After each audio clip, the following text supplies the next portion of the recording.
വാഴ്ത്തി വിവിധ സ്ഥലങ്ങളിൽ രാജ്യങ്ങളുമായിരുന്ന ദൈവവചനം കേൾക്കുന്ന എല്ലാ പ്രിയപ്പെട്ടവർക്കും കർത്താവായ യേശുക്രിസ്തുവിന്റെ വലിയ നാമത്തിൽ എന്റെ സ്നേഹവന്ദനം. അല്പസമയത്ത് ദൈവവചന ചിന്തയ്ക്കായി ഒരു ദൈവവചന ഭാഗം വായിക്കുന്നു. പുറപ്പാട് പുസ്തകം 25-ാം അധ്യായം അതിന്റെ 22-ാമത്തെ വാക്യം. അവിടെ ഞാൻ നിനക്ക് പ്രത്യക്ഷനായി കൃപാസനത്തിന്മേൽ നിന്നും സാക്ഷ്യപ്പെട്ടകത്തിന്മേൽ നിൽക്കുന്ന 2 കെരൂബുകളുടെ നടുവിൽ നിന്നും ഇസ്രായേൽ മക്കൾക്കായി ഞാൻ നിന്നോട് കൽപ്പിക്കാനിരിക്കുന്ന സകലവും നിന്നോട് അറിയിക്കും. പ്രൈസോ. അവിടെ ചിന്തിക്കുന്ന വചനം, ഞാൻ നിന്നോട് കൽപ്പിക്കാനിരിക്കുന്ന സകലവും നിന്നോട് അറിയിക്കും. അല്ലേ, എങ്ങനെയാണ് ദൈവം അറിയിക്കുന്നത്? ആമേൻ. ദൈവം പറയുന്നത്, ഞാൻ നിനക്ക് പ്രത്യക്ഷമാകും കൃപാസനത്തിന്മേൽ നിന്നും സാക്ഷ്യപ്പെട്ടകത്തിൽ നിന്നും അല്ലേലൂയ നിൽക്കുന്ന 2 കെരൂബുകളുടെ ആമേൻ മധ്യത്തിൽ. അല്ലേലൂയ. അതിനൊരു കാരണം പറയുകയാണ്. ഇതിനെക്കുറിച്ച് പറയുന്നത് 25-ാം അധ്യായം പുറപ്പാട് അതിന്റെ 8-ാമത്തെ വാക്യം കൊണ്ട് വായിച്ചാൽ നമുക്ക് പൂർണ്ണതയിലേക്ക് വരാൻ പറ്റത്തുള്ളൂ. ഒരു ദിവസം നമ്മൾ ചിന്തിച്ചതാണ്, ഞാൻ അവരുടെ നടുവിൽ വസിപ്പാൻ അവർ എനിക്ക് ഒരു വിശുദ്ധ മന്ദിരം ഉണ്ടാക്കണം. അല്ലേലൂയ. ഇസ്രായേൽ ജനം മിസ്രൈമിൽ നിന്ന് പുറപ്പെട്ടു പോന്നു കഴിഞ്ഞ് അവരുടെ നടുവിൽ വസിക്കുവാൻ വേണ്ടിയിട്ട് അല്ലേലൂയ ദൈവം ഒരു വിശുദ്ധ മന്ദിരം ഉണ്ടാക്കണം. ആ വിശുദ്ധ മന്ദിരത്തിന്റെ മാതൃകയും അതിൽ വേണ്ടുന്ന എല്ലാ ഉപകരണങ്ങളെ കുറിച്ചും യഹോവയായ ദൈവം മോശയോട് പറഞ്ഞിട്ടുണ്ട്. അങ്ങനെ അതിന്റെ എല്ലാ പണികളും പൂർത്തീകരിച്ച് ഹല്ലേലൂയ ആ കൂടാരത്തിന്റെ പണി തീർന്നു കഴിയുമ്പോൾ യഹോവയായ ദൈവം ഇസ്രായേൽ മക്കളോട് കൽപ്പിക്കാനുള്ളതൊക്കെ മോശയെ അറിയിക്കും. Price the Lord. ഹല്ലേലൂയ. എന്ന് പറയുമ്പോൾ മോശയുടെ കാലഘട്ടത്തിൽ അങ്ങനെയുള്ള സമാഗമന കൂടാരത്തിൽ നിന്നും ദൈവം സംസാരിച്ചു. സമാഗമന കൂടാരം എന്ന് പറയുമ്പോൾ അല്ലേ, പ്രാകാരം, യാഗപീഠം, മക്കളെയും വിശുദ്ധ സ്ഥലമൊക്കെ ഉണ്ട്. അതിപരിശുദ്ധ സ്ഥലത്ത് ആണ്ടിലൊരിക്കൽ മാത്രമേ പുരോഹിതന് പോലും ചെയ്യുവാൻ കഴിയുള്ളൂ. എന്ന് പറഞ്ഞാൽ അത്ര വിശുദ്ധി ഉണ്ടായിരിക്കണമെന്ന് നമുക്ക് ആ ഭാഗമൊക്കെ പഠിക്കാൻ കാണാൻ കഴിയും. ഞാൻ ആ ഭാഗത്തേക്കും കടക്കുന്നില്ല. അപ്പൊ സമാഗമന കൂടാരത്തിൽ നിന്നുകൊണ്ട് യഹോവയായ ദൈവം ഇസ്രായേൽ മക്കളോട് സംസാരിക്കുന്നു. Price the Lord.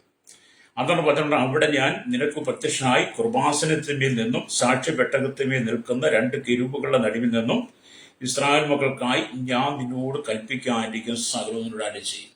പുറത്തു നോക്കി, ദൈവത്തിന്റെ വിശുദ്ധി, ആ വിശുദ്ധിയിൽ നിൽക്കുന്ന കർത്താവിന് മോശയോട് സംസാരിക്കണമെങ്കിൽ, അഥവാ ഇസ്രായേൽ മക്കളോട് വരാൻ പോകുന്ന കാര്യങ്ങളെ കുറിച്ച് അറിയിക്കണമെങ്കിൽ മോശ എത്രമാത്രം ഒരുക്കമുള്ളവനായിരിക്കണം. Price the Lord. അപ്പൊ സമാഗമന കൂടാരത്തിൽ എഴുന്നള്ളിയിരുന്ന ദൈവം, എഴുന്നള്ളി വന്നിരുന്ന ദൈവം സമാഗമന കൂടാരത്തിൽ നിന്നുകൊണ്ട് ഹല്ലേലൂയ സംസാരിക്കുന്നു. മേഘസ്തംഭങ്ങളും അഗ്നിസ്തംഭങ്ങളും വെളിപ്പെടുന്നു. Praise the Lord. നമ്മൾ ഈ വചനം ചിന്തിക്കുമ്പോൾ ഇതിനകത്ത് നമ്മൾ ഏറ്റവും കൂടുതൽ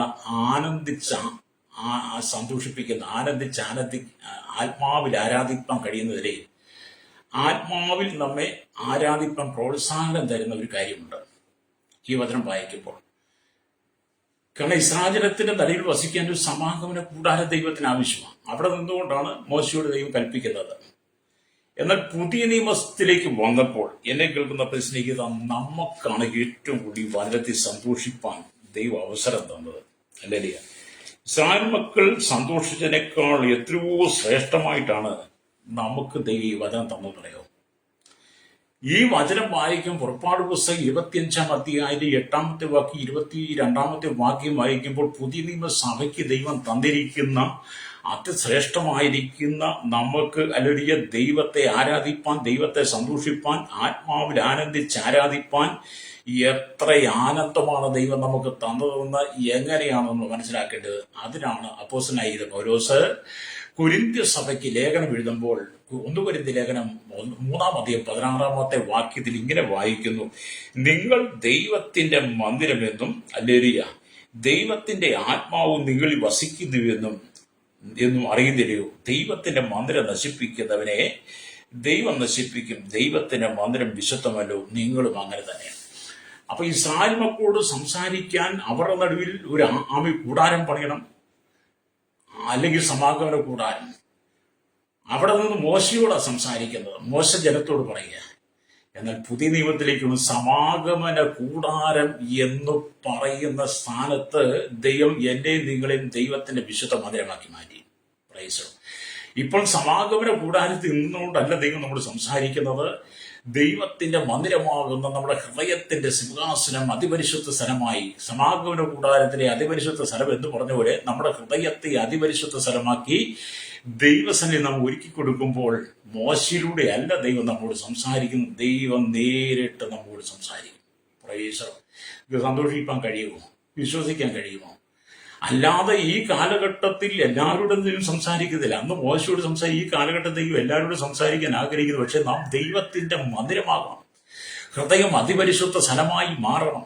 അല്ലാതെ ഇവിടെ തമ്പാക്കും തിന്ന് ഈ ബബിളും ചൂയിയൊക്കെ വായിലിട്ട് ചവച്ച് തുപ്പി റോഡിലിട്ട് മറ്റു സ്ഥലത്തിട്ട് വരുന്ന ആൾക്കാരുടെ പാൻറ്റിലും പിടിച്ച് കാലിന്റെ ആമയെ ചെരുപ്പയിലും പറ്റി സാരിയിലും പറ്റി ആമയ്ക്ക് അങ്ങനെ മറ്റുള്ള ദോഷം ഉണ്ടാക്കുന്ന ദൈവദാസന്മാരുണ്ട്. തുളസിപ്പാക്ക് തിന്നുന്നവർ അല്ലേരിയ. പിന്നെ അജീർണത മാറ്റാൻ വേണ്ടി അല്പം വീഞ്ഞൂടെ കുടിച്ചാൽ കൊള്ളാമെന്ന് പറഞ്ഞ പോലെ ഇച്ചിരി ബിയർ കുടിക്കുന്നവർ.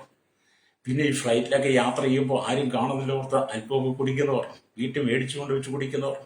പ്രത്യേകിച്ച് മിലിറ്ററി ജോലിയൊക്കെ ഉണ്ടായിരുന്ന പെന്തക്കോസുകാരെ അല്ലേരിയ, മിലിറ്ററിയിലൊക്കെ ജോലിയുള്ള പെന്തക്കോസ്, അവരുടെ കോട്ട വാങ്ങിക്കൊണ്ട് വന്നിട്ട് കുടിക്കുന്നവരുണ്ട്, കുടിക്കാത്തവർ പുറത്ത് വിൽക്കുന്നവരുണ്ട്. ഇവരൊന്നും ദൈവത്തിന്റെ മന്ദിരമൊന്നും അല്ല കേട്ടോ. നിങ്ങൾ എങ്ങനെ പറഞ്ഞാലും ഈ കുഴപ്പമില്ല. ഇപ്പം മിലിറ്ററി ഉദ്യോഗസ്ഥന്മാരെ പെന്തക്കോസാണെന്ന് വിചാരിക്കുക, അവർക്കൊരു കോട്ടയുണ്ട്, അവരുടെ സ്റ്റോറിൽ തന്നെ ഉപേക്ഷിക്കണം. അവർ വീട്ടിലേക്ക് കൊണ്ടുവരുന്നത്. അല്ലെങ്കിൽ ഞങ്ങൾക്കത് വേണ്ട, ഞങ്ങൾക്കത് വേണ്ടെന്ന് പറയണം. അവിടുന്ന് വാങ്ങിക്കൊണ്ടു നാട്ടിൽ കൊണ്ടുവന്ന് വിൽക്കുന്നവരുണ്ട്. കാരണം ഉരുവിനെ കൂടെ നശിപ്പിക്കാൻ കൊണ്ടുവരിക. ഇനി ചെല്ല് കുടിക്കുന്നവരോട് കൊണ്ടുവന്ന് പണം വാങ്ങുന്നവരുണ്ട്. എന്നെ കേൾക്കുന്ന പ്രശ്നം, നാം ദൈവത്തിന്റെ മന്ദിരമായി മാറണം. ദൈവത്തിന് നമ്മുടെ നടുവിൽ വസിക്കണം. നമ്മുടെ ഹൃദയം അതിപരിശുദ്ധ സ്ഥലമായി മാറണം. വീട്ടിൽ ഭാര്യയെ ചീത്ത വിളിച്ച്, ഭാര്യയെ തെരു പറഞ്ഞ്, മക്കളെ ചീത്ത പറഞ്ഞ്, ഭാര്യയെ അടിച്ചോടിച്ച്, സെക്കൻഡ് വിവാഹം, രണ്ടാമത് കല്യാണം കഴിച്ച് നിൽക്കുന്ന സഹോദരന്മാർ, സഹോദരിമാർ, ദാസന്മാർ, രണ്ടാമത് കല്യാണം കഴിക്കാൻ വേദപുസ്തക നിയമമൊന്നുമില്ല. ഭാര്യ മരിച്ചാൽ ചെയ്യാം, അല്ലെങ്കിൽ ഭർത്താവ് മരിച്ചാൽ ചെയ്യാം. ഇനി നിങ്ങൾ എങ്ങനെ വ്യാഖ്യാനിച്ചാലും എന്നെ സംബന്ധിച്ച പ്രശ്നമല്ല. അല്ലേ? അങ്ങനെയൊക്കെ തന്റെ ഇഷ്ടപ്രകാരം ജീവിക്കുന്നവരുടെ ഹൃദയത്തിന്റെ മധ്യത്തിൽ ദൈവം സംസാരിക്കത്തില്ല. ഭാര്യ വീട്ടിൽ നിന്ന് ഓടിച്ചു വിട്ടവർ, ഭാര്യ കൂടാതെ മറ്റൊരു അവിഹിത ബന്ധം നടത്തുന്നവർ, കള്ളപ്പലിശ വാങ്ങുന്നവർ, കൊള്ളപ്പലിശ കൈക്കൂലി വാങ്ങുന്നവർ, അഴിമതി നടത്തുന്നവർ, കരിചന്തയ്ക്ക് കൂട്ടം നിൽക്കുന്നവര്, അല്ലേലിയ, അടുത്തവന്റെ പറമ്പിലെ സാധനം പറക്കിക്കൊണ്ടുവരുന്നവർ, അല്ലേലിയ, ഇങ്ങനെയൊക്കെ ഉള്ള ഒരുപാട് വിശ്വാസികളടക്കം ഉണ്ട് കേട്ടോ. ഇവിടെ ദൈവം പറയുന്നതാണ്, എനിക്ക് നിന്റെ ഹൃദയത്തിൽ വസിച്ചുകൊണ്ട് ആനന്ദിച്ച് ആരാധിപ്പാൻ, ആനന്ദിച്ച് സന്തോഷിപ്പാൻ ഞാൻ നിന്നെ സമാഗമന കൂടാരമായിട്ടല്ല മാറ്റിയിരിക്കുന്ന. സമാഗമന കൂടാരത്തിൽ ഞാൻ മോശയോട് സംസാരിച്ചു, മോശ നിന്നോട് പറഞ്ഞതുപോലെ നിന്നെ കേൾപ്പിക്കാനല്ല ആഗ്രഹിക്കുന്നത്. നിന്നെ ഞാൻ എന്റെ സമാഗമന കൂടാരമായി എടുത്തിരിക്കുന്ന നിന്റെ ശരീരത്തെ എന്റെ മന്ദിരമാക്കി മാറ്റി. എനിക്ക് നിന്റെ ഹൃദയത്തിൽ ആ അതിപരിശുദ്ധത്തിൽ വസിക്കണം. എനിക്ക് നിന്നോട് നേരിട്ട് സംസാരിക്കണം. ആ ശബ്ദം നീ കേൾക്കുവാൻ ആഗ്രഹിക്കണം. ആ ശബ്ദം നിന്നെ കേൾപ്പിക്കാൻ ആഗ്രഹിക്കുന്നു. അത് എത്ര വിശുദ്ധിയിലായിരിക്കും നമ്മൾ നിൽക്കുന്നത്. അപ്പം അതിപരിശുദ്ധ സ്ഥലത്തേക്ക്, സമാഗമനോട് അതിപരിശുദ്ധ സ്ഥലത്തേക്ക് ആണ്ടിൽ ഒരിക്കൽ മാത്രമേ പുരോഹിതനെ കടന്നിരുവാൻ കഴിയുമായിരുന്നുള്ളൂ. എങ്കിൽ പുതിയ നിയമസഭയോടുള്ള ബന്ധത്തിൽ ഞാൻ പറയട്ടെ, നമ്മൾ എത്ര ജീവനും വിശുദ്ധിയോടുകൂടി നിന്നാലാണ് നമ്മുടെ ഹൃദയത്തിനകത്ത് ദൈവാത്മാവൊന്ന് സംസാരിക്കുകയുള്ളൂ. അശുദ്ധമായ ഒരു ഹൃദയത്തിന് ദൈവം വസിക്കത്തില്ല. നമ്മൾ ഈ പെരുമ കൊണ്ട് നടന്നാലും ദൈവം നമ്മുടെ ഉള്ളിൽ കാണത്തില്ല. നമുക്ക് വേണമെങ്കിൽ നമ്മൾ വലിയ ക്രൈസ്തവരാണ്, ദൈവമുള്ളവരാണ്, ഞങ്ങളുടെയാണ് ദൈവം, ഞങ്ങളുടെയാണ് യേശു, ഞങ്ങളാണ് ദൈവത്തിന്റെ ജനം, ഞങ്ങൾക്കുള്ളതാണ് എന്നൊക്കെ പറഞ്ഞ് പ്രൗഢിയും പലതും കാണിക്കാം. പക്ഷെ നിന്റെ ഹൃദയത്തിന്റെ നടുവിൽ അതിപരിശുദ്ധമായ സ്ഥലം ദൈവം ഒരുക്കി. ആ അതിപരിശുദ്ധ സ്ഥലമായ നിന്റെ ഹൃദയത്തിനകത്ത് യേശു എന്തെങ്കിലും സംസാരിച്ചിട്ടുണ്ടോ? രക്തം ചെയ്യും.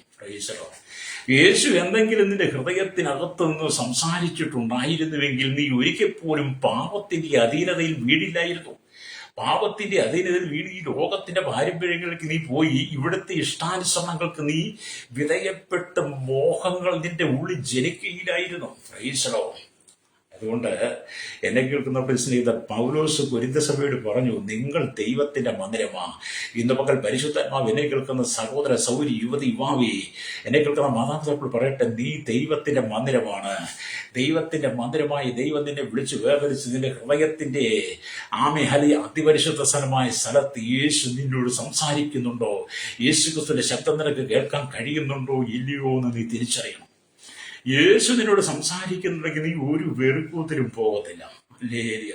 യേശു നിന്നോട് സംസാരിക്കാത്തത് കൊണ്ടാണ് ഈ ലോകത്തിന്റെ മാലിന്യങ്ങളിലെല്ലാം നീ വീണ്ടും വെറുക്കൂത്തായ തനിയ പൊട്ടച്ചൊല്ലും കളിവാക്കും അതിലേക്ക് പറയുന്നത്. പൊട്ടച്ചൊല്ല് കളിവാക്ക് ചീത്തത്തരമൊക്കെ നീ പറയുന്നതിന്റെ കാരണം എന്താ? യേശു നിന്റെ ഹൃദയത്തിന്റെ സിംഹാസനത്തിലില്ല. മാത്രമല്ല 1 പത്രോസ് 2:1 ആകയാൽ സകല ദുഷ്ടത എല്ലാ ചതിയും വ്യാജഭാവവും അസൂയയും നുണയും നീക്കിക്കളഞ്ഞ്, അപ്പൊ ഈ 5-6 കാര്യങ്ങൾ നമ്മുടെ ഉള്ളിൽ കിടക്കുക. അതിനെ നീക്കിക്കളഞ്ഞിട്ട് ഇപ്പോൾ ജനിച്ച ശിശുക്കളെ പോലെ രക്ഷയ്ക്കായി വളരുവാൻ വചനമെന്ന മായമില്ലാത്ത പാൽക്കുടിപ്പം വാഞ്ചിക്കുന്ന യേശു പറയുന്നത്. സോദരം, അപ്പൊ നമുക്ക് ഈ എത്ര ശ്രേഷ്ഠമായ രീതിയിലാണ് ദൈവത്തിന്റെ ആത്മാവ് ദൈവവചനം നൽകി തരിക. എന്നിട്ട് നിന്റെ ഹൃദയം എനിക്ക് നിങ്ങളുടെ പണം ദൈവം ചോദിച്ചിട്ടില്ല. എന്നെ കേൾക്കുന്ന മാതാപിതാക്കളെ, ദൈവം ഒരിക്കലും നിങ്ങളുടെ പണം ചോദിച്ചിട്ടില്ല, നിങ്ങളുടെ പാരമ്പര്യം ചോദിച്ചിട്ടില്ല, നിങ്ങളുടെ ജാതി ചോദിച്ചിട്ടില്ല, നീ സൗന്ദര്യം ഉള്ളവനാണോ സൗന്ദര്യം ഇല്ലാത്തവനാണോ എന്ന് ദൈവം ചോദിച്ചിട്ടില്ല. നിനക്ക് പാരമ്പര്യമുണ്ടോ, നിന്റെ കുടുംബമഹിമയുണ്ടോ എന്നൊന്നും ദൈവം ചോദിച്ചു. നീ ആരായിരുന്നാലും കർത്താവിന് ഒരു പ്രശ്നമില്ല. ദൈവം ചോദിന്റെ ഹൃദയം നീ എനിക്ക് തന്നിട്ടുണ്ടോ എന്നാ. നീ കോടാനുകോടി രൂപയുടെ അധിപനായിരിക്കും, നിനക്ക് ഒരുപാട് ഭാര്യകളുണ്ട്, നീ വലിയ കുടുംബത്തിലായിരിക്കും, അതുകൊണ്ടൊന്നും ദൈവത്തിന് ഒരു പ്രയോജനമില്ല. അതൊക്കെ നീ ഭൂമി പറഞ്ഞുകൊണ്ട് നടക്കാവുന്നതേ ഉള്ളൂ. കരികിലയുടെ മണ്ണാങ്കട്ടയുടെ കാര്യം പറഞ്ഞു വരാതെ സ്തോത്രം. അതിന്റെ കഥ കേട്ടിട്ടുള്ളൂ. അത് ഇവിടെ പറഞ്ഞ സമയം കളയണ്ടാത്തോട് ഞാൻ പറയുന്നില്ല. സ്തോത്രം. നമ്മൾ വിശുദ്ധിയിലേക്ക് വരണം. നമ്മുടെ ഹൃദയം അതിപരിശുദ്ധ സ്ഥലമായി കൊടുക്കണം ദൈവത്തിന്. ഹൃദയം അതിപരിശുദ്ധ സ്ഥലമായി കൊടുത്തുകൊണ്ട് നമ്മുടെ ഹൃദയത്തെ ശുദ്ധീകരിക്കണം. അതുകൊണ്ടാണ് യേശു പറഞ്ഞത്, ഗിരിപുരാണ് ഹൃദയശുദ്ധിയുള്ള ഭാഗ്യവാന്മാർ, അവർ ദൈവത്തെ കാണും.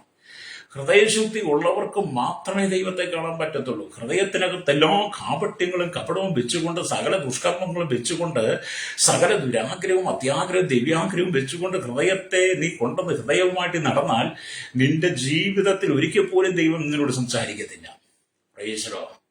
ഇന്നത്തെ ഭാമയിലെ അവിഹിത ജീവിതം നയിക്കുന്ന, പരസംഗം ജീവിതം നയിക്കുന്ന ഒരുപാട് ആളുകളുടെ ദൈവമക്കൾ അഭിഷേകം ഉണ്ടായിരുന്ന അന്യഭാഷയുടെ കൃപാവരങ്ങളെ നിറയപ്പെട്ട് ശക്തമായി ദൈവം പ്രവചനവരം കൊടുത്ത് പ്രവചനാത്മാവിൽ ശുശ്രൂഷിച്ചത് കൃപാവര ശുശ്രൂഷ വെളിപ്പെട്ടുകൊണ്ടിരുന്ന പാലിന്റെ ശുശ്രൂഷയ്ക്കുന്ന സ്തോത്രം കരിക്കരത്തിന് മേലിട്ട് ചിരട്ടയിട്ട് ഉരയ്ക്കുന്ന പോലെ. ഇന്ന് പലരുടെ ശുശ്രൂഷ കരി പിടിച്ച കരത്തിന് ചിരട്ട അല്ലെങ്കിൽ തുണ്ടിട്ട് ഉരയ്ക്കുമ്പോൾ ഒരു സൗണ്ട് ഉണ്ടല്ലോ, പറവറാന്ന്. ഇന്ന് പലരുടെ ശുശ്രൂഷയാണ് എന്താ? അതിപരിശുദ്ധ സ്ഥലത്ത് യേശുവില്ലാതായിപ്പോയി. ലോകത്തിന്റെ മാലിന്യങ്ങൾ വന്നു കഴിഞ്ഞപ്പോൾ എന്ത് ചെയ്തു? അതിപരിശുദ്ധ സ്ഥലം നമുക്ക് നഷ്ടപ്പെട്ടു. നമ്മുടെ ഹൃദയ സിംഹാസനത്തിനകത്ത് യേശുവിന് ഇരിപ്പാൻ കഴിയാത്ത നിലയിൽ പാപത്തിന്റെ മോഹങ്ങൾ ഉള്ളിലേക്ക് കയറിക്കൂടി. മോഹം ഗർഭം ധരിച്ച് പാപത്തെ പ്രസവിക്കുക. യാക്കോബ് പറഞ്ഞതുപോലെ ലോകത്തിന്റെ ആശകളും ആഗ്രഹങ്ങളും ഇച്ഛകളും ഒക്കെ നിന്റെ ഉള്ളിലേക്ക് വന്നിട്ട് അത് മോഹമായി വളർന്നു.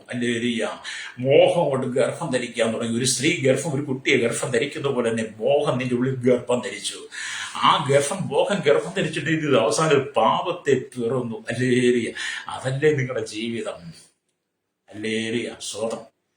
നിങ്ങൾക്ക് അടി കമന്റൊക്കെ ഇടാൻ ഇഷ്ടപ്പെട്ടാലില്ലെങ്കിൽ ചിലതൊക്കെ വിളിച്ച് അസഭ്യമൊക്കെ പറയാറുണ്ട്. അതൊക്കെ എനിക്ക് ഭയങ്കര ഇഷ്ടമാണ്. കാരണം പറയാം, അവൻ പറയട്ടെ പറഞ്ഞെങ്കിൽ അവൻ എന്തെങ്കിലും മാനസാന്തരപ്പെടുമല്ലോ. പ്രൈസണോ. അതുകൊണ്ട് പരാതികളല്ല, പരിഭവങ്ങളല്ല, ഈ ലോകത്തിന്റെ മോഹങ്ങൾ, ഈ ലോകത്തിന്റെ ഇഷ്ടങ്ങളല്ല നമ്മൾ ചെയ്യേണ്ടത്. ലോകത്തിൽ ആരെയും പ്രസാദിപ്പിക്കാൻ വേണ്ടി, ലോകത്തിൽ ഒരു മനുഷ്യൻ തൃപ്തിപ്പെടുത്താൻ വേണ്ടി ജീവിക്കരുത്. ഈ ലോകത്തിൽ നീ ജീവിക്കുന്ന ഈ കർത്താവ് യേശുക്രിസ്തുവിനെ തൃപ്തിപ്പെടുത്താൻ, യേശുക്രിസ്തുവിന് വേണ്ടി, യേശു നിന്റെ ഹൃദയത്തിൽ വസിക്കുവാൻ വേണ്ടി നിന്റെ ഹൃദയം എപ്പോഴും ശുദ്ധിയുള്ളതായിരിക്കണം. ശുദ്ധീകരണം കൂടാതെ ആരും ദൈവത്തെ കാണത്തില്ല. അപ്പൊ അതുകൊണ്ടാണ് പൗലോസ് കൊരിന്ത്യൻ സഭയോട് നിങ്ങൾ ദൈവത്തിന്റെ മന്ദിരമാണ്.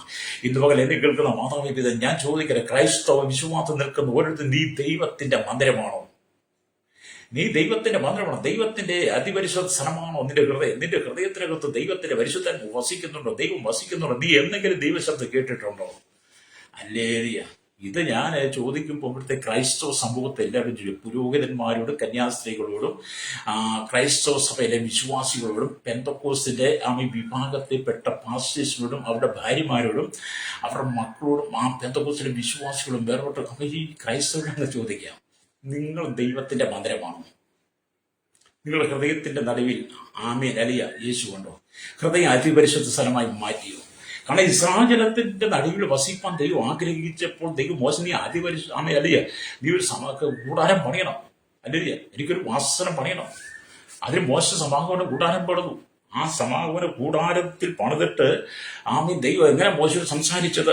അവിടെ ഞാൻ നിനക്ക് പ്രത്യക്ഷമായി, സമാഗമന കൂടാരത്തിൽ പ്രത്യക്ഷമായി. എന്താണ് സമാഗമന കൂടാരത്തിന്റെ മാതൃക? കൃപാസനത്തിന്മേൽ നിന്നും സാക്ഷ്യപ്പെട്ടകത്തിന്മേൽ നിന്നും നിൽക്കുന്ന രണ്ട് കെരൂബുകളുടെ നടുവിൽ നിന്ന് ഇസ്രായേൽ മക്കൾക്കായി ഞാൻ നിന്നോട് കൽപ്പിക്കുവാനിരിക്കുന്നത് അരുളി ചെയ്യും. അതിന്റെ നടുവിൽ നിന്ന് എത്ര വിശുദ്ധമായ സ്ഥലത്ത് നിന്നുകൊണ്ടാണ് ദൈവം സംസാരിക്കുന്നത്. അങ്ങനെയാണെങ്കിൽ എന്നെ കേൾക്കുന്ന സ്നേഹിത, ഇനി ക്രൈസ്തവ സമൂഹത്തെ കൊണ്ട് മാറ്റി നിർത്താം. അവരെയാണ് ഞാൻ പറഞ്ഞത്.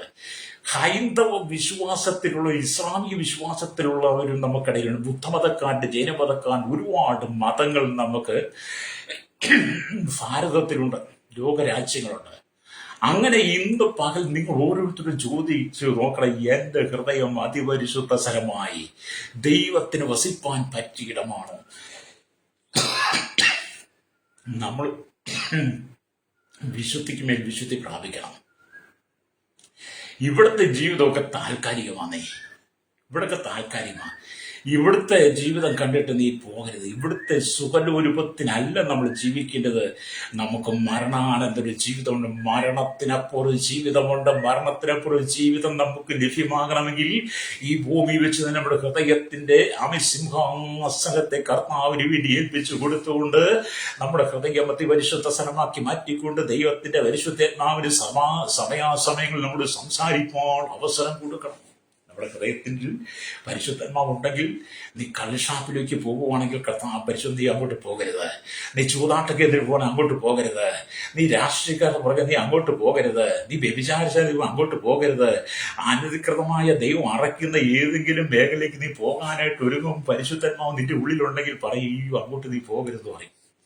പിന്നെ നീ പോകുന്നതിന്റെ കാരണം എന്താണ്? നിന്റെ ഉള്ള് അതിപരിശുദ്ധ സ്ഥലവുമല്ല, നിന്റെ ഹൃദയം ദൈവത്തിന്റെ അലിയ പരിശുദ്ധ ദൈവം വസിക്കുന്ന സ്ഥലമല്ല, നീ ദൈവത്തിന്റെ മന്ദിരവുമല്ല, നീ ലോകത്തിന്റെ മന്ദിരമായതുകൊണ്ടാണ് നീ അങ്ങോട്ട് യാത്ര ചെയ്യുന്നത്. പ്രൈസലോ. അതുകൊണ്ട് നമ്മൾ മടങ്ങി വരണം. നമുക്ക് അല്പകാലം മാത്രമേ ഇവിടെ ജീവിതമുള്ളതേ. അല്പം മോശയുടെ കണക്ക് വെച്ച് നോക്കുമ്പോൾ 70 ഏറെയായ 80 അത് വേഗം തീരുകയും നമ്മൾ പറന്നു പോവുകയൊക്കെ ചെയ്യും തന്നെ ഇവിടെ എഴുതിയിരിക്കുക. 90 സംഖ്യ വായിച്ചിട്ടില്ലേ? ചിലപ്പം 10, 100, 120 ഒക്കെ ജീവിച്ചേക്കും. പക്ഷെ നമ്മൾ അങ്ങോട്ടൊന്നും കടക്കണ്ട, അങ്ങോട്ടും ചിന്തിക്കണ്ട. അതൊക്കെ ദൈവം വല്ലതും തന്നെങ്കിൽ ചിന്തിച്ചാൽ മതി. അല്ലേ? ഏത് സമയത്തും മരണം. ഇപ്പം മനുഷ്യൻ കുഴഞ്ഞു വീണ് മരിച്ചുകൊണ്ടിരിക്കുക. മനുഷ്യൻ കുഴഞ്ഞു വീണ് മരിക്കുന്നു, അപകടത്തിൽ മരിച്ചുകൊണ്ടിരിക്കുന്നു, കത്തിക്കുത്തും ഗുണ്ടാസങ്ങളും പെരുകിയതുകൊണ്ട് എന്ത് ചെയ്യുന്നു? അങ്ങനെ മരിക്കുന്നു. രാഷ്ട്രീയത്തിന് പേരിൽ പലരെയും കൊന്നുകളഞ്ഞുകൊണ്ടിരിക്കുന്നു, മതത്തിന് പേരിൽ കൊല്ലുന്നു, മതത്തിന്റെ തീവ്രവാദങ്ങൾ, ഭീകരവാദം, വർഗീയത പെരുകുന്നു, രാജ്യങ്ങൾ തമ്മിൽ യുദ്ധം ചെയ്യുന്നതുകൊണ്ട് രാത്രി കാലങ്ങളിൽ കിടന്നുറങ്ങുന്ന പലരും അവർ താമസിക്കുന്ന രാജ്യങ്ങൾ, അവരുടെ ഹോട്ടൽസ്, അവരുടെ കെട്ടിടത്തിൽ, അവർ താമസിക്കുന്ന സ്ഥലങ്ങളിൽ മിസൈലുകൾ വന്ന് പതിക്കുന്നു. അങ്ങനെ പലരും മരിച്ചുകൊണ്ടിരിക്കുക. എപ്പോഴും മരണം വരാം, മരണം ഏത് സമയത്തും വരാം. അല്ലേരിയ നമ്മൾ മാനസാന്തരപ്പെടണം. അല്ലേരിയ നമ്മൾ മാനസാന്തരപ്പെടണമെന്നേ. നമ്മുടെ ഹൃദയം ദൈവത്തിന് കൊടുക്കണം. അതിപരിശുദ്ധ സ്ഥലം നമ്മളായി മാറണം. ഫ്രൈസലോ.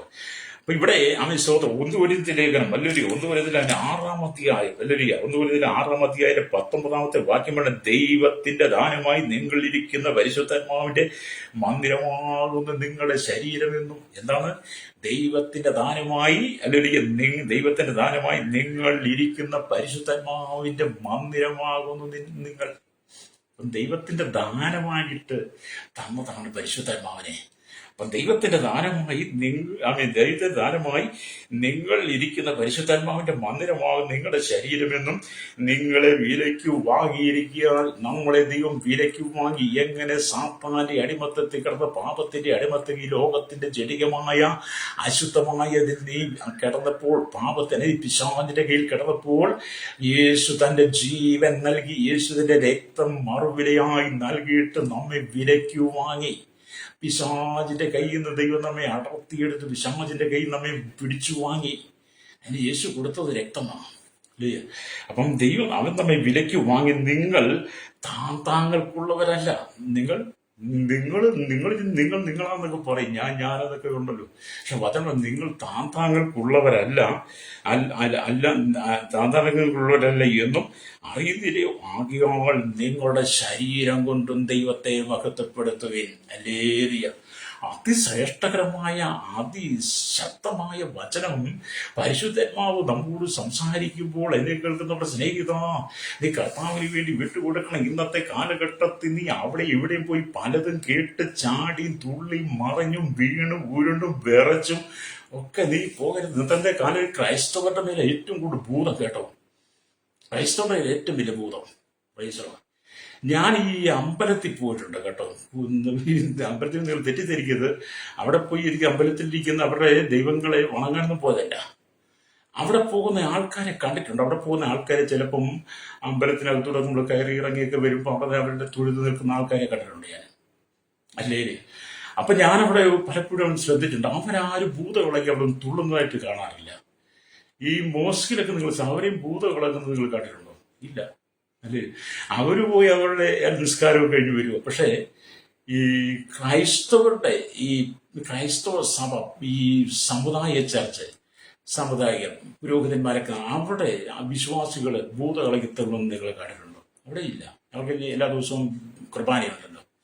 എന്നാൽ പെന്തക്കോസിന്റെ ഒരു ആരാധന അങ്ങോട്ട് നടന്നു കഴിയുമ്പോൾ, ആരാധനയ്ക്ക് വേണ്ടി ജനം വന്നു കഴിയുമ്പോഴത്തേന് എന്ത് ചെയ്തു? അവരങ്ങ് ബോധം കയറി തുള്ളാൻ തുടങ്ങും. അതെന്താണെന്ന് എനിക്ക് ഇതുവരെ മനസ്സിലായിട്ടില്ല. നിങ്ങൾക്കറിയാമെങ്കിൽ താഴെ കമന്റ് ഉണ്ട് കേട്ടോ. പിന്നെ വേദപുസ്തകം പ്രസംഗിക്കാതെ ഈ വരുന്ന ദൈവദാസന്മാർ ഭൂതത്തെക്കുറിച്ച് പ്രസംഗിക്കാൻ തുടങ്ങും, പണത്തെക്കുറിച്ച് പ്രസംഗിക്കണം, ദൈവയാഗത്തെക്കുറിച്ച് പ്രസംഗിക്കും, വിദേശയാത്രയെക്കുറിച്ച് പ്രസംഗിക്കും. പിന്നെ എന്തൊക്കെ അവരങ്ങ് ഭയങ്കര നമ്മുടെ എല്ലാം അവര് ആറഞ്ഞ് കേട്ടങ്ങ് പറയാൻ തുടങ്ങും. ഈ ലക്ഷണത്തിക്കാർ പറയുന്നവരങ്ങോട്ട് പറയാൻ തുടങ്ങും. ഇതൊക്കെ എവിടെ? ഈ അപ്പോസ്തല പ്രവൃത്തി ഇങ്ങനെ വല്ലതും രേഖപ്പെടുത്തി വെച്ചിട്ടുണ്ടോ? അപ്പോസ്തല പ്രവൃത്തിയിൽ എവിടെയെങ്കിലും ഉണ്ടെങ്കിൽ ആ വാക്യം ഇതിനെ എനിക്കൊന്ന് പറഞ്ഞു തരണം കേട്ടോ. ദൈവദാസന്മാരെ ആ താഴെ നിന്ന് എഴുതിയിട്ടാവും, ഞാനൊന്ന് വായിച്ച് പഠിക്കട്ടെ. ഇനി ലേഖനങ്ങളിൽ പറഞ്ഞിട്ടുണ്ടെങ്കിൽ, പുതിയ പ്രവചന പുസ്തകത്തിൽ, വെളിപ്പാട് പുസ്തകത്തിൽ പറഞ്ഞിട്ടുണ്ടെങ്കിൽ, പിന്നെ എവിടുന്നാണ് നമ്മൾ ഈ ആരാധനയ്ക്ക് വേണ്ടി നമ്മുടെ ഉള്ളിൽ ഭൂതം കയറിയിരിക്കുന്നത്? എവിടുന്നാണ്? എടാ, ഇസ്രായേലത്തിന്റെ നടുവിൽ വസിക്കുവാൻ നീ എനിക്ക് കൂടാരം പണിയണം, അല്ലെ വാസസ്ഥലം, അതിന് സമാഗമന കൂടാരം പണിതു. അവിടെ നിന്നുകൊണ്ട് കിരുബുകൾ അല്ലേ, ആ കിരുബുകൾ മധ്യത്തിൽ നിന്നുകൊണ്ട് യേശു സംസാരിക്കുന്നത്, യഹോവയായ ദൈവം സംസാരിക്കുന്നത്. പുതിയ നിയമത്തിൽ നമ്മെ ദൈവത്തിന്റെ മന്ദിരമായി വിളിച്ച് വേദനിച്ച് നമ്മുടെ ഹൃദയം അതിപരിശുദ്ധ സ്ഥലമാക്കി മാറ്റി നമ്മുടെ ഹൃദയത്തിൽ നിന്ന് ദൈവം സംസാരിക്കാൻ ആഗ്രഹിക്കുമ്പോൾ നമ്മളോട് ഇടുവാൻ ആഗ്രഹം, പിന്നെ നമ്മുടെ ഉള്ളിൽ എങ്ങനെ ഭൂതമിരിക്കുന്നത്? അപ്പൊ നിന്റെ ഹൃദയം അതിപരിശുദ്ധ സ്ഥലം അല്ലാത്തതുകൊണ്ടാണ് നീ ഓരോ മീറ്റിംഗ് നടക്കുമ്പോഴും ഭൂതം കയറി അമി തുള്ളത്. കഴിഞ്ഞ ദിവസം സോഷ്യൽ മീഡിയ ഭൂതം കയറി തുള്ളി മറിഞ്ഞാടി തലയിട്ടാട്ടി വട്ടം കറങ്ങി എടുത്തടിച്ച് വീണ് എന്തെല്ലാം കോലങ്ങളാ കാട്ടുന്നത്, എന്തെല്ലാം കോഷ്ടികളാ. ഇതൊക്കെ അങ്ങോട്ട് ഇത് ചെയ്യിപ്പിക്കുന്നവർ, ഇത് നടത്തുന്നവർ എന്നിട്ട് അവരുടെ ഭാവവും അവരുടെ പോസും അവരുടെ രീതിയൊക്കെ കണ്ടു കഴിഞ്ഞാൽ അവരെന്തോ ചെയ്തത് പോലാ. നിന്നെയൊക്കെ ദൈവം ന്യായം വിധിക്കുന്ന നാളുകളുണ്ട്.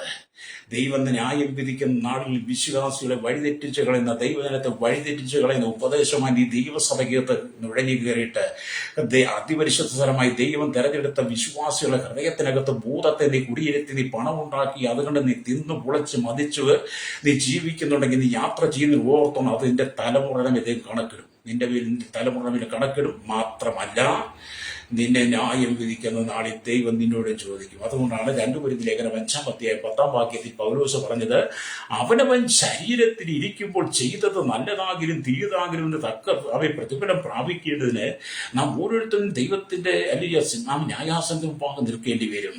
ലേലിയ. നമ്മൾ സത്യസന്ധമായ രീതിയിൽ ശുശ്രൂഷ ചെയ്യണമെങ്കിൽ ഇവിടെ ഹൃദയത്തിന്റെ അതിപരിശുദ്ധമായ സ്ഥലത്ത് യേശു വരണം.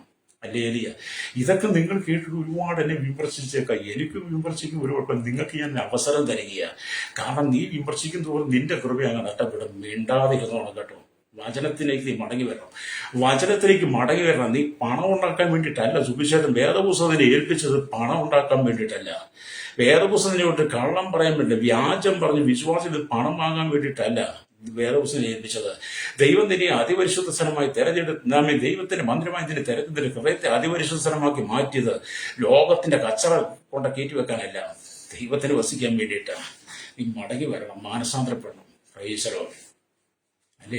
എനിക്ക് വേണമെങ്കിൽ നിങ്ങളെ സന്തോഷിപ്പിക്കുന്നത് ശുശ്രൂഷിക്കാനൊക്കെ എനിക്കും അറിയാം. പക്ഷെ അതുകൊണ്ട് കാര്യമായി നിങ്ങൾ ശുദ്ധീകരിക്കപ്പെടണ്ടേ. അപ്പം ദൈവം നമ്മെ വിലയ്ക്ക് വാങ്ങി. എന്നിട്ട് കർത്താവ് പറയാണ് 2 കൊരിന്ത്യർ ലേഖനത്തിലേക്ക് വരുമ്പം, കർത്താവ് പറയാം 2 കൊരിന്ത്യർ ലേഖനത്തിലേക്ക് വരുമ്പോൾ, അല്ലെങ്കിൽ അതിന്റെ 6-ാം അധ്യായം, 2 കൊരിന്ത്യർ ലേഖനം 6-ാം അധ്യായം അതിന്റെ 18-ാമത്തെ വാക്യത്തിലേക്ക് വരുമ്പോൾ ഇങ്ങനെ എഴുതി വെച്ചിട്ടുണ്ട്. ഹല്ലേലൂയ, എഴുതി വെച്ചിട്ടുണ്ട്. സ്തോത്രം. ഹല്ലേലൂയ. 17 തൊട്ട് വായിക്കാം. ഹല്ലേലൂയ. അതുകൊണ്ട് അവരുടെ നടുവിൽ നിന്ന് പുറപ്പെട്ട് വേർപെട്ടിരിപ്പിൻ എന്ന് കർത്താവ് അരുളിച്ചെയ്യുന്നു. അശുദ്ധമായതൊന്നും തൊടരുത്. എന്നാൽ ഞാൻ നിങ്ങളെ കൈക്കൊണ്ട് നിങ്ങൾക്ക് പിതാവും നിങ്ങൾ എനിക്ക് പുത്രന്മാരും പുത്രിമാരുമായിരിക്കും എന്ന് സർവശക്തിയുള്ള കർത്താവ് അരുളിച്ചെയ്യുന്നു. ഇനി നിങ്ങൾ 2 കൊരിന്ത്യർ ലേഖനം 6-ാം അധ്യായം അതിന്റെ 14-ാമത്തെ വാക്യം തൊട്ട് വായിക്കണം. പല പ്രാവശ്യം വായിക്കണം. ഒരു പ്രാവശ്യമല്ല, പല പ്രാവശ്യം വായിക്കണം. അത് വായിക്കുമ്പോൾ നിങ്ങളോട് സംസാരിക്കും. നിന്റെ ഹൃദയത്തിന്റെ അശുദ്ധിയെ മുഴുവൻ ദൈവം മാറ്റും. എന്താണ് ഇവിടെ എഴുതിയിരിക്കുന്നത്? നിങ്ങൾ അവിശ്വാസികളുടെ ഇണയിലാപ്പണ കൂടരുത്. ഹല്ലേലൂയ. ഇണയിലാപ്പണ കൂടരുത്. നീതിക്കും അധർമ്മത്തിനും തമ്മിൽ എന്തോ ഒരു ചേർച്ച, വെളിച്ചത്തിന് ഇരുളിനോട് എന്തൊരു കൂട്ടായ്മ, ക്രിസ്തുവിനും ബിലിയാലിനും തമ്മിൽ എന്ത് പൊരുത്തം, അല്ല വിശ്വാസികൾക്ക് അവിശ്വാസികളുമായി എന്ത് ആമേലറിയ ഓഹരി, ദൈവാലയത്തിന് വിഗ്രഹങ്ങളോട് എന്ത് യോജ്യത. ഹല്ലേലൂയ. നാം ജീവനുള്ള ദൈവത്തിന്റെ ആലയമല്ലോ. ഹല്ലേലൂയ. നാം ആരാണ്? ജീവനുള്ള ദൈവത്തിന്റെ ആലയം. ഒന്നുകൂടെ പറഞ്ഞിട്ട്, ഞാൻ ആരാണ്? ജീവനുള്ള ദൈവത്തിന്റെ ആലയം. നമ്മുടെ ദൈവം ആരാണ്? ജീവനുള്ള ദൈവം. Price the Lord. അപ്പൊ ജീവനുള്ള ദൈവത്തിന്റെ ആലയമായി, വിശുദ്ധ മന്ദിരമായി ദൈവം നിന്നെ തെരഞ്ഞെടുത്തിട്ട് നിന്റെ ഹൃദയത്തിന്റെ സിംഹാസനത്തെ സമാഗമന കൂടാരത്തിന്റെ അതിപരിശുദ്ധ സ്ഥലം എന്ന് പറഞ്ഞതുപോലെ നിന്റെ ഹൃദയത്തെ അതിപരിശുദ്ധ സ്ഥലമായി ദൈവം മാറ്റിയെടുത്തു. ആണ്ടിൽ ഒരിക്കൽ മാത്രം അതിപരിശുദ്ധ സ്ഥലത്ത് പുരോഹിതന് മാത്രം ചെല്ലുവാൻ കഴിയുമായിരുന്നുള്ളെങ്കിൽ നിന്റെ ഹൃദയത്തിൽ സദാസമയം വസിക്കുവാൻ ദൈവം നിന്നെ തെരഞ്ഞെടുത്ത് ഓർത്താൽ നീ ദൈവത്തെ സ്തുതിക്കണം. എന്നിട്ട് പറയണേ, ഞാൻ അവരിൽ വസിക്കുകയും അവരുടെ ഇടയിൽ നടക്കുകയും ചെയ്യും. ഞാൻ അവർക്ക് ദൈവവും അവർ എനിക്ക് ജനവുമാകും എന്ന് ദൈവം അരുളിച്ചെയ്തിരിക്കുന്നുവല്ലോ. ഇതൊക്കെ കൊരിന്ത് സഭയുടെ രീതിയും കൊരിന്ത് സഭയുടെ ജീവിതവും അവരുടെ ആ സാഹചര്യങ്ങളൊക്കെ കണ്ടിട്ട് ദൈവം അവർക്ക് പരിശുദ്ധാത്മാവിലൂടെ പൗലോസിലൂടെ അരുളിച്ചെയ്ത വചനമാണ് നമുക്കും കൂടെ നൽകിയിരിക്കുന്ന ഈ വചനം. അല്ലാതെ കൊരിന്തിലൂടെ പറഞ്ഞത് ഞാനുമായിട്ട് എന്താ ബന്ധമെന്നാ ചിലരൊക്കെ. വചനത്തിലില്ലാത്ത ശുശ്രൂഷകളൊന്നും ചെയ്യരുത്. വേദപുസ്തകത്തില്ലാത്ത ശുശ്രൂഷ. ഭൂതശാന്തി ഉണ്ട്, വീര്യപ്രവർത്തികൾ വരെ ഉണ്ട്, ഇതൊക്കെ ഉണ്ട്. അത് ശുശ്രൂഷയ്ക്കകത്ത് വെളിപ്പെടും. അത് അതിന്റെ സമയങ്ങളിൽ നമുക്കത് തിരിച്ചറിയാൻ പറ്റും. ഹല്ലേലൂയ. ഇത് തന്നെ ഒരു തൊഴിലായിട്ട് എടുക്കരുത്. ഹല്ലേലൂയ. നാളെ ഒരു ദൈവദാസന് ഞാൻ അല്പമൊക്കെ ഭൂതങ്ങളെ ഇറക്കുമെന്ന് പറഞ്ഞു. ഞാൻ പറഞ്ഞു, അല്പം എന്തിനാ മുഴുവൻ ഇറക്കത്തില്ലെന്ന് ചോദിച്ചു. ഒരു ദിവസം ഫസ്റ്റ് ഞാൻ ശുശ്രൂഷയ്ക്ക് വരുന്നുണ്ട്. ഞാൻ പറഞ്ഞു, പോലെ അല്പമൊക്കെ ഭൂതങ്ങളെ ഇറക്കും. ഹല്ലേലൂയ. നമ്മൾ ഇറക്കും എന്ന് പറഞ്ഞു. ഞാൻ അല്പം ഭൂതത്തെ ഇറക്കാനായിട്ടാണ് താങ്കൾ ഇങ്ങോട്ട് വരേണ്ട. അല്പം ഇറക്കിച്ച് പിന്നെ ബാക്കി ആരിറക്കും സഹോദര? എന്നെ കേൾക്കുന്ന സഹോദര സൂരി, അല്പം ഭൂതം ഇറക്കാൻ വരുന്നവനെ നിന്റെ സഭയ്ക്കകത്ത് കയറ്റരുത് കേട്ടോ. അല്പം ഭൂതത്തെ ഇറക്കിച്ച് ബാക്കി പിന്നെ വേറെ ആരും ഒന്ന് ഇറക്കും. വേറെ ഇറക്കാൻ പിന്നെ വേറെ ആളിനെ വിളിക്കട്ടെ. അല്പം ഇറക്കാൻ വേണ്ടിയാണെങ്കിൽ നീ വീട്ടിലേക്ക് ഇരുന്നാൽ മതി. നീ സഭകൾ തോറും കയറി ഇറങ്ങി ജനത്തെ ബുദ്ധിമുട്ടിപ്പിക്കണ്ട. ഹല്ലേലൂയ. രക്തം ചെയ്യും. Price the Lord. മനുഷ്യൻ പാപം വിട്ട് മടങ്ങി വരണം. ഈ ലോകത്തിന്റെ ജടികമായ ജീവിതം വിട്ട് മടങ്ങി വന്നതിന്റെ ഹൃദയം അതിപരിശുദ്ധ സ്ഥലമായി ദൈവത്തിന് കൊടുത്ത് ദൈവത്തിന്റെ പരിശുദ്ധമാവ് നിന്റെ ഉള്ളിൽ വസിപ്പാൻ തുടങ്ങിയാൽ നിന്റെ മേൽ സാത്താൻ ആധിപത്യമില്ല. നിന്റെ തകർച്ച മാറും, നിന്റെ കഷ്ടം മാറും, നിന്റെ നിന്ദകളും അപമാനങ്ങളും പരിഹാസങ്ങളും നിന്റെ താഴ്ചകളെല്ലാം ദൈവം മാറ്റി.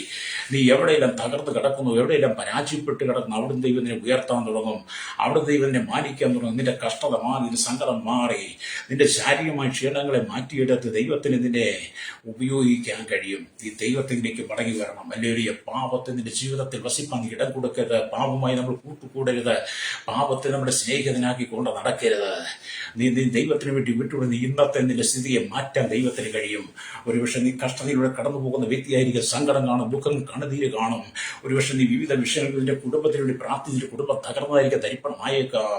നിന്റെ ഭവനത്തിൽ മദ്യപാനികളുടെ എണ്ണം വർദ്ധിച്ച് നിന്റെ തലമുറ നിന്നെ അനുസരിക്കാതെ വന്നേക്കാം. ഒരുപക്ഷെ ജീവിതത്തിൽ ഉയരുവാൻ കഴിയാവുന്ന നീ വളരെ പ്രതിസന്ധിയിലൂടെ കടന്നു പോകുന്ന വ്യക്തിയായിരിക്കാം. ഏതുമാകട്ടെ, ഏത് സാഹചര്യത്തിലൂടെ കടന്നുപോയാലും ഹല്ലേലൂയ, ദൈവം നിന്നെ ഉയർത്തുവാൻ ആഗ്രഹിക്കുകയാണ്. ദൈവം നിന്നെ മാനിക്കാൻ ആഗ്രഹിക്കുകയാണ്. നിന്റെ താഴ്ചയിൽ ദൈവം നിന്നെ ഉയർത്താൻ ആഗ്രഹിക്കുമ്പോൾ ഇന്ന് പകൽ എന്നെ കേൾക്കുന്ന മാതാവേ പിതാവേ, നിന്റെ ഹൃദയത്തെ അതിപരിശുദ്ധ സ്ഥലമായി ദൈവത്തിന്റെ മന്ദിരമായി നിന്നെ ഒന്ന് ഏൽപ്പിച്ചു കൊടുത്തിട്ട് നിന്നെ അവൻ വിലയ്ക്ക് വാങ്ങിയതാണ് സാത്താന്റെ കയ്യിൽ നിന്ന്.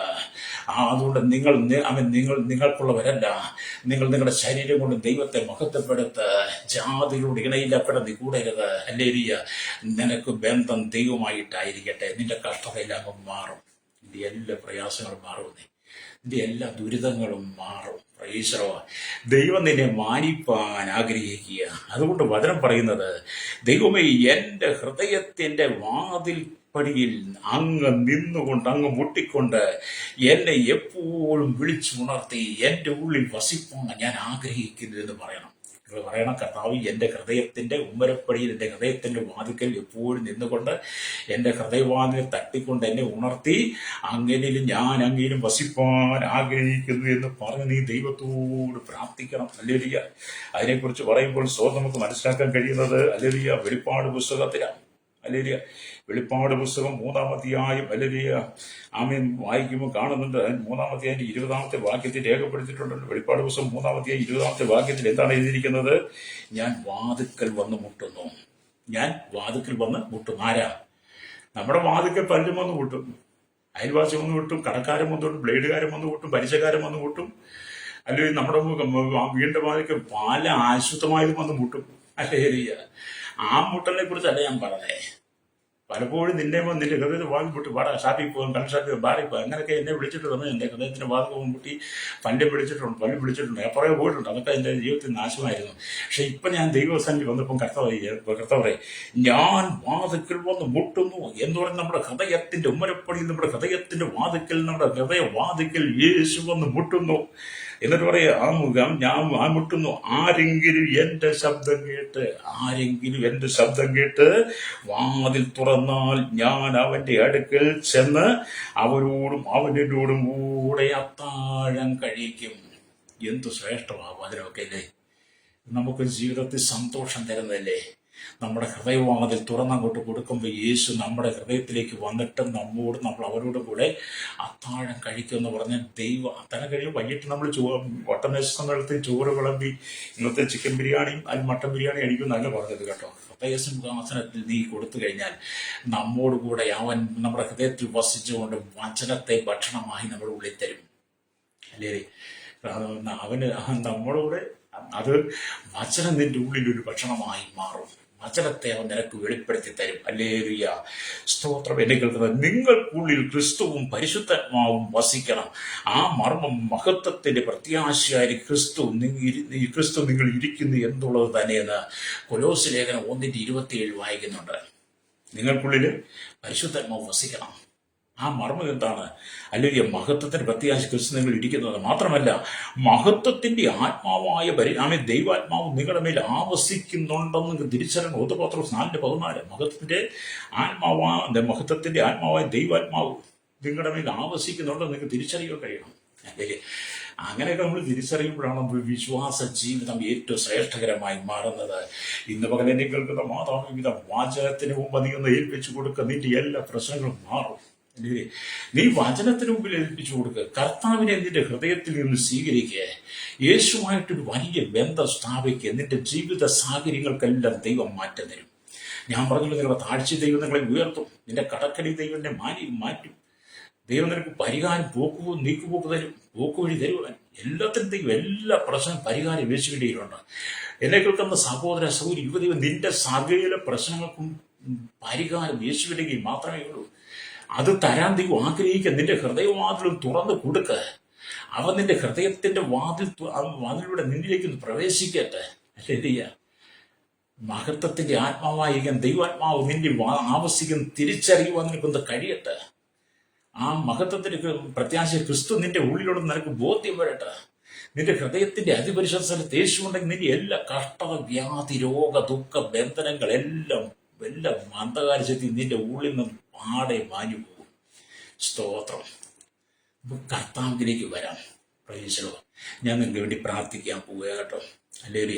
അപ്പൊ നമ്മുടെ ദൈവം ത്രിയേക ദൈവം, പിതാവായ ദൈവമുണ്ട്, പരിശുദ്ധാത്മാവായ ദൈവമുണ്ട്, പുത്രനായ ദൈവമുണ്ട്. നാമും അല്ലെങ്കിൽ ആ ത്രിയേക ദൈവത്തിന്റെ അനുഭവത്തിൽ നമ്മൾ ചിന്തിക്കുമ്പോൾ നമ്മുടെ ഉള്ളിൽ പ്രാണൻ, ആത്മാവും ശരീരം എന്നീ മൂന്ന് ഭാഗങ്ങളുണ്ട്. ആമി ഇതിന് സമമായി അല്ലെങ്കിൽ ആമി മൂന്ന് വഴികളും വേദപുസ്തകത്തിൽ പറഞ്ഞു: രക്ഷയുടെ വഴി, സത്യ വഴി, ജീവന്റെ വഴി. ഇങ്ങനെയൊക്കെ ദൈവം നമ്മെ തിരഞ്ഞെടുത്ത് ഈ ഭൂമിയിലാക്കി വെച്ചിരിക്കുമ്പോൾ നമ്മൾ യേശുക്രിസ്തുവിനോട് ഒരു പുതിയ ജീവിതം പ്രാപിക്കണം. പ്രേസലോ, യേശുവിനെ നിങ്ങൾ ഉപേക്ഷിച്ച് കളയരുത്. കാലം ഇനി അധികമില്ല. ആമേ, ഹൃദയസിംഹാസനം, ഹൃദയം അതിപരിശുദ്ധ സ്ഥലമായി ദൈവത്തിന് കൊടുക്കുന്നതിന്റെ ശരീരത്തെ ദൈവത്തിന് മന്ദിരമായി നീ വിശുദ്ധ കാമ്പാൻ കാത്തു സൂക്ഷിക്കുന്നില്ലെങ്കിൽ കർത്താവ് തന്റെ ആമേ ദൂതന്മാരുമായി പ്രത്യാകാശത്ത് വെളിപ്പെടുമ്പോൾ നീ അവനോടുകൂടി എടുക്കപ്പെടുന്നില്ല ജീവനോടെയാണെങ്കിൽ. അല്ല, നീ ഇനി മരിച്ചു പോയാൽ മുമ്പേ മരിച്ച വിശുദ്ധന്മാർ ഉയർക്കുന്ന കൂട്ടം നീ ഉയർത്തെഴുന്നേക്കണമെങ്കിൽ ഇവിടെ വെച്ച് നീ ശുദ്ധീകരണം പ്രാപിച്ച് ദൈവത്തിന്റെ മന്ദിരമായി മാറണം. കണ്ണുകളുടെ ചാട്ട് ആരെങ്കിലും ഇന്ന് പകരം യേശുവിന് വേണ്ടി ഏൽപ്പിച്ചു കൊടുക്കാൻ കഴിയും. ലോകത്തിന്റെ പാപസുഖങ്ങൾ വീണാണ് കിടക്കുന്നെങ്കിൽ മടങ്ങി വരാൻ ഒരു അവസരം തരികയാണ്.